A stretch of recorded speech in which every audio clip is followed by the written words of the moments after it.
in the Solos model, countries, right, with higher rates of population will have lower growth in output per person on the balanced growth part. Means both are at steady state. Both has different GN. Okay, and therefore will have a corresponding impact on the GA. Okay, so in this case, that was question 1. Looks easy, like I say. If you are a very careless person, you merely saw higher rates of population and you say the country's population increased, you fail. Alright, although the diagram looks exactly the same. Okay, now let me just toggle back. If some of you had this answer, okay, but you say the country experienced an increase in population rate, you fail the question, although the answer is the same. Alright, that your K star dropped, but the question was countries. So if you don't read carefully and you don't structure your answer carefully, you get a 0, yet you walk out of the exam hall thinking you score 5 marks. Okay, and this is the most common mistake. So students prepare this topic, but they are not diligent enough. They thought, what's so difficult about this topic? Keep shifting the curve. But not knowing, examiner has raised the bar. Is expecting a lot from you. Okay, so that's question 1. So if you didn't finish copying the details, you can refer to my answer outline. But now let's look at our question 2. Okay, question 2. So now you should know, when they put this kind of words, countries and economies, you must be very careful. So question 2, the Solos model predicts that all economies, so which means you must discuss 2. Okay, but the keyword is not just economies, the keyword was should converge. Converge means will reach the same level of per capita real GDP in the long run. So question compared to 1, question 2 looks shorter, but it's equally tricky. Alright, so let me show you the key outline, then we will go for a break. Okay, so as I read the question, alright, I try to decipher what the question wanted. The question was reach or converge to the steady state. So I know my answer will not go far from the standard diagram. Okay, it will actually not go far away. So the question was same level of capita per real GDP. So I can assume GA to be 0. Because I want my answer to be Y. I don't want Y cap. Y is income per person. Right? So this term here is what the question wanted. Per capita real GDP. It means Y, big Y divided by the big L. That's the meaning of per capita real GDP. So I don't need technological growth.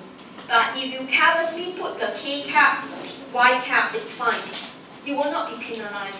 Okay? So I sketched the diagram first. Because the question was all economies, but I know I only use one diagram.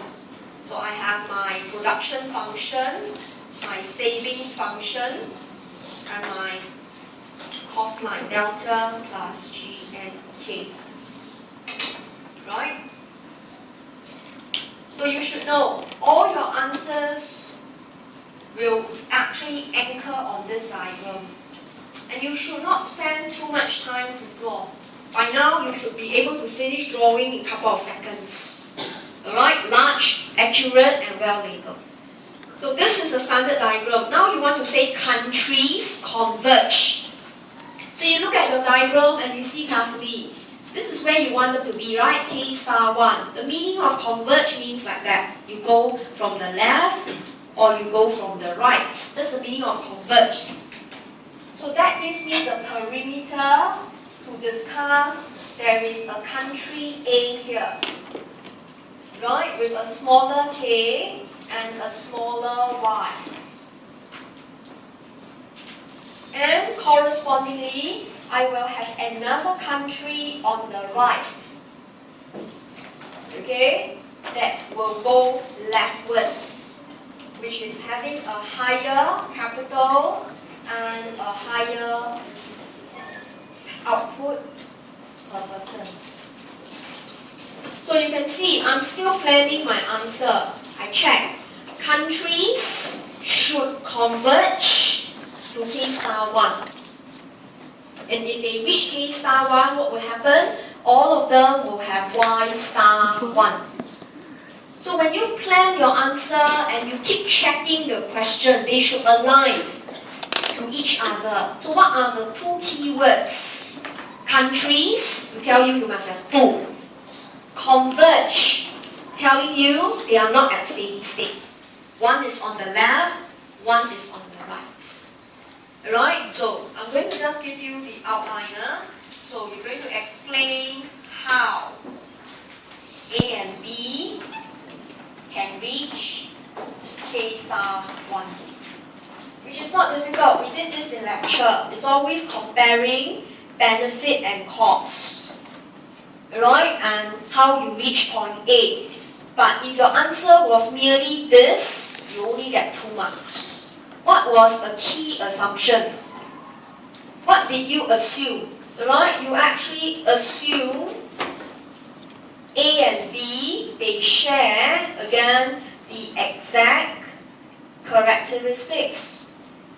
So by now you should know, whenever you use the same diagram, you are assuming they have the same production function because you travel along it. You assume you have the same savings rate, and you assume you have the same population growth rate. That was an assumption. So this is your E, P, and I. You explain, you prove with your diagram, you indicate your assumptions. Alright, so based on the model, based on your assumption, the statement is true, correct? Both of them will reach K star 1 and both of them will produce Y star 1. This is what the question wanted. But you should know there's always the C and the S. Challenge the assumption. Alright, so you put there, however.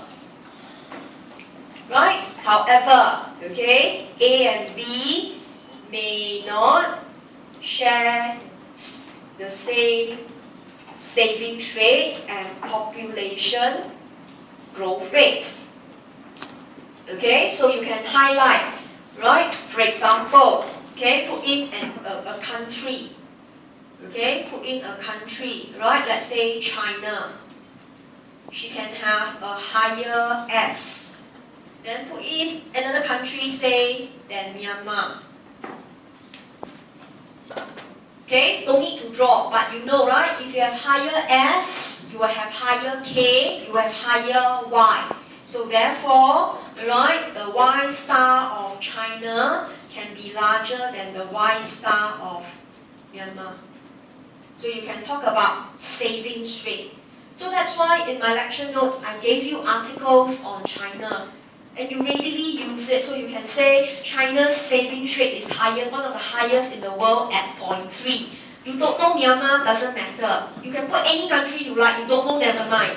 But at least you can say China higher at 0.3. It's very high. Alright, that shows you, based on the Soros model, your Y star will be higher. Okay, so they don't converge at all. In fact, country like China, her K star, Y star is on the right. Okay, then if you have the time, then you talk about population. Okay, maybe you can talk about Indonesia. Alright, they tend to have a higher GN than, say, Singapore. Then the Y star of Indonesia, okay, will therefore be lower than Y star of Singapore.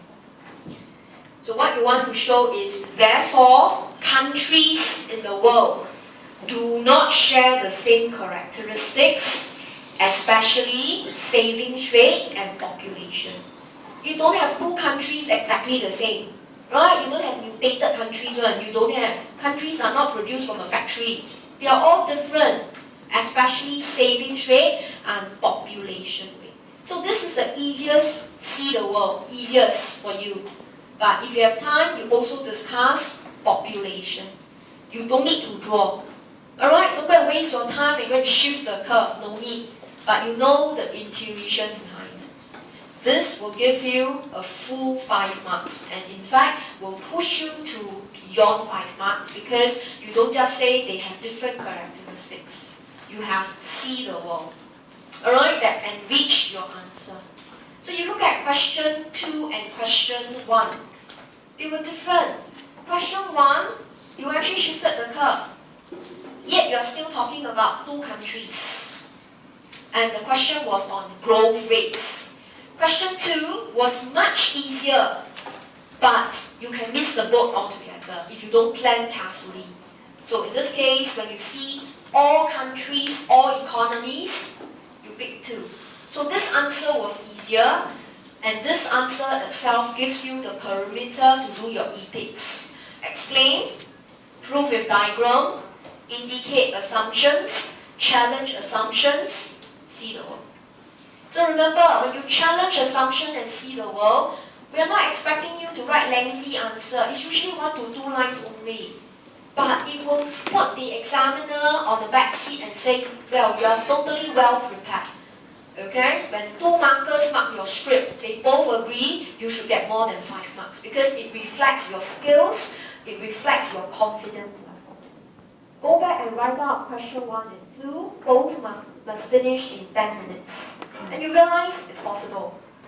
Alright? If you are very prepared, you are able to do it. Okay? So, like I mentioned, don't be overwhelmed. I pick difficult questions for this purpose, that you learn in tutorial.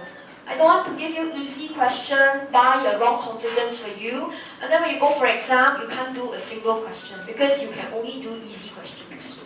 Easy questions are discussed in lectures already. The lecture question was population rate go up, population rate goes down, savings rate go up, savings rate goes down. Those are very easy questions. Alright, so if you go and download your past year paper, you will see them. Okay, so take a break from here, let's come back in